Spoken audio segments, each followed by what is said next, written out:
चले ऊपर आ रे।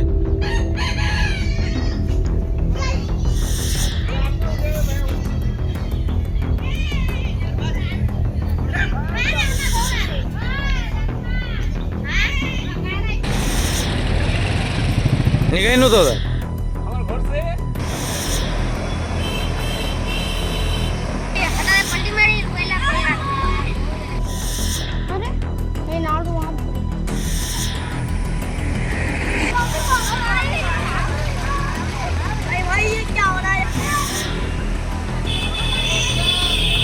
नमस्कार, आप लाइव सिटीज देख रहे हैं। मैं हूं जय शुक्ला। ये तस्वीरें आपने देखी हैं, आपको नई नहीं लग रही होंगी। आपको तो ये लग रहा होगा कि ये तस्वीरें हर बार की हैं, इसमें नया क्या है। अब देखिए ना, बिहार के दुर्भाग्य को ही गाया जा सकता है कि हर साल बिहार का एक बड़ा इलाका जो है वो बाढ़ की त्रासदी झेलता है। बिहार का एक इलाका ऐसा होता है जो हर बार डूबता है और हर बार लोग पलायन करने पर मजबूर हो जाते हैं। बरसात का दिन जब आता है तो नेपाल से तबाही आती है और नेपाल से आ रही तबाही बिहार के कई इलाकों को जलमग्न कर देती है। लोग विस्थापित हो जाते हैं। उसके बाद जब बारिश खत्म हो जाती है तो आगे के 8-9 महीने सियासत चलती है। सियासत बातों पर, सिर्फ वादों पर और सिर्फ कहने तक। बाढ़ नहीं आएगी, बाढ़ से बचा लेंगे, व्यवस्था कर रहे हैं, ये तमाम चीजें चलती हैं। लेकिन उस बीच में अब चलिए, वो तो वाद विवाद का विषय हो सकता है, लेकिन ताजा तस्वीर बिहार के किशनगंज से है। नेपाल में भारी बारिश हो रही है और नेपाल में भारी बारिश के कारण बिहार के किशनगंज में मेची नदी पर दबाव बढ़ा है। मेची नदी का एक पुल जो है वो धंसा है और उसके बाद 100 एकड़ की जमीनों को जलमग्न होने के खतरे को देखते हुए लोग दहशत में हैं। अब देखिए ना, तस्वीरें हम आपको दिखाते हैं और बताते हैं। नेपाल के तराई और पहाड़ी इलाकों में लगातार बारिश का असर जारी है। भारत नेपाल सीमा क्षेत्र में इसका असर दिखने भी लगा है। ठाकुरगंज प्रखंड की भारत नेपाल सीमा पर बहने वाली मेची नदी उफान पर है और बढ़ते जलस्तर और तेज कटाव ने सीमावर्ती गांवों में रहने वाले लोगों की चिंता बढ़ा दी है। अब भतगांव पंचायत सहित कई सीमावर्ती गांवों में ग्रामीण दहशत में है। बारिश का दौर अगर नहीं थमता है तो मेची नदी आबादी वाले इलाकों में घुस सकती है और बड़े स्तर पर तबाही मच सकती है। ग्रामीणों के मुताबिक मेची नदी पिछले कुछ दिनों में तेजी से कटाव कर रही है। लगातार भारतीय भूभाग को काटते हुए गांवों की तरफ बढ़ रही है। कई जगहों पर नदी और आबादी के बीच की दूरी महज 100 से 200 मीटर रह गई है। कटाव की यही रफ्तार रही तो बक्सर भिट्टा, ठिकाटोली, लकड़ी डिपो, थारो धाधनी, नीमूगुड़ी, पासवान टोला, आदिवासी टोला और नगरा डूबा जैसे गांवों के अस्तित्व पर खतरा मंडरा सकता है। ग्रामीण कहते हैं कि नदी किनारे रहने वाले परिवार हर साल मानसून के बाढ़ और कटाव का सामना करते हैं, लेकिन इस बार स्थिति पहले से ज्यादा भयावह है।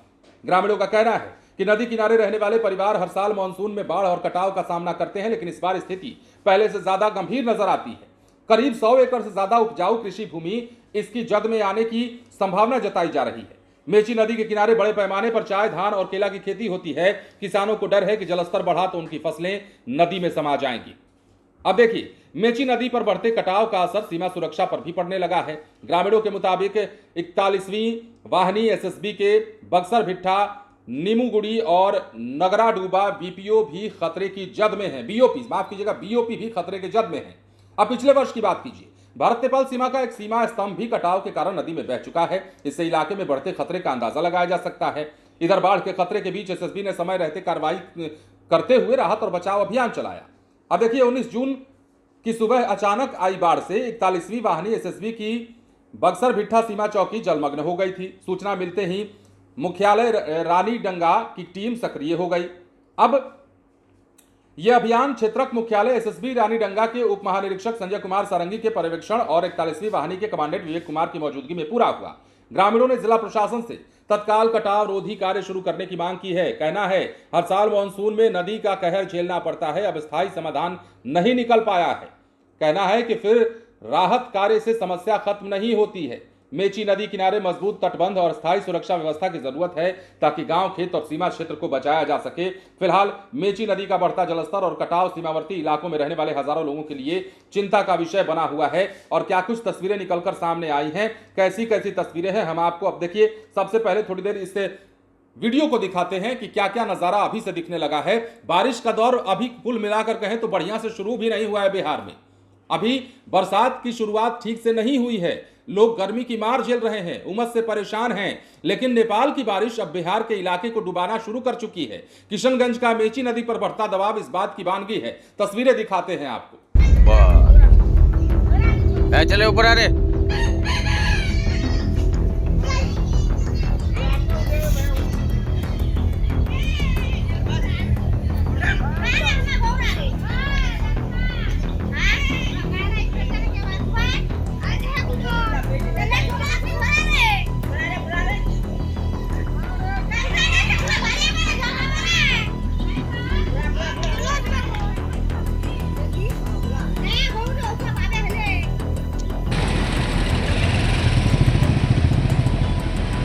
निकाय नव्हतं होतं.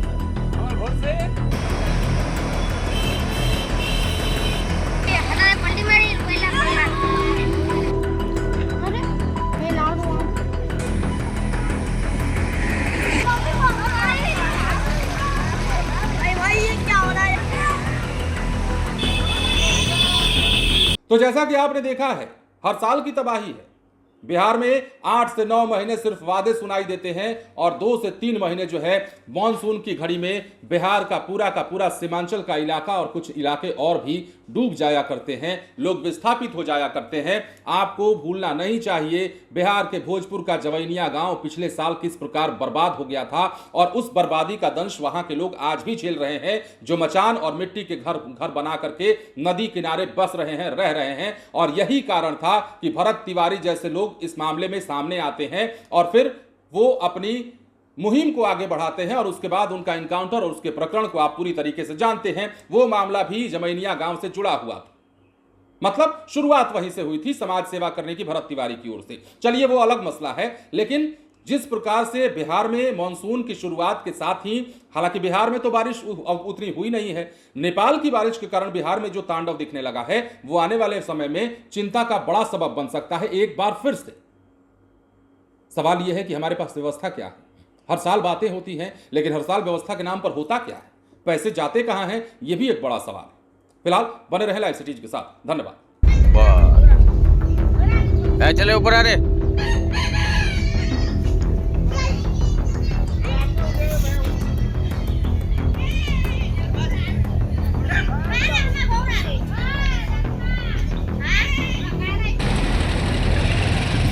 निकाय नव्हतं होतं.